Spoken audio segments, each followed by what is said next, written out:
মৈত্রী দ্বারা শত্রুকে জয় করা যায়, সাধুতার দ্বারা অসাধুকে জয় করা যায়, ক্ষমার দ্বারা ক্রোধকে ও সত্যের দ্বারা মিথ্যাকে জয় করা যায়।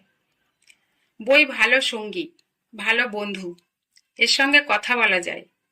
বই সব উপদেশই দেয়, কিন্তু কোনো কাজ করতে বাধ্য করে না।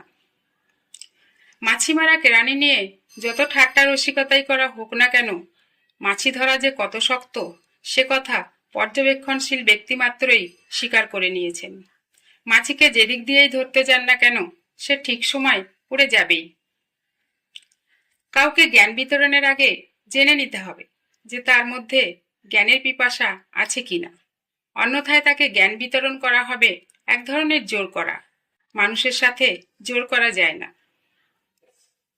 ধনী ব্যক্তি হওয়া সব জায়গায় ততটা গুরুত্বপূর্ণ নয় যতটা গুরুত্বপূর্ণ রাতে ঘুমোতে যাওয়ার সময় অসাধারণ কিছু করেছি এই কথাটি বলতে পারা। আপনার জন্য মূল্যবান সময় যারা দেয় তাদের প্রতি কোনোদিন রাগান্বিত হতে নেই, আর তাদের প্রতি সবসময় অহেতুক অভিযোগ করতে নেই। দক্ষতার বৈচিত্র্য এবং কাজের অধ্যবসায় একজন উদ্যোক্তা তৈরি করে। একজন উদ্যোক্তার প্রধান বৈশিষ্ট্য হল ইচ্ছা, চালনা, শৃঙ্খলা এবং সংকল্প করা। কলেজ ও বিশ্ববিদ্যালয় প্রাপ্ত শিক্ষার চেয়ে শৈশবের শিক্ষা ও মূল্যবোধ সকলের জীবনে গুরুত্বপূর্ণ। শিক্ষার্থীদের মধ্যে অনুসন্ধানের চেতনা, সৃজনশীলতা, উদ্যোক্তা এবং নৈতিক নেতৃত্বের ক্ষমতা তৈরি করা চাই।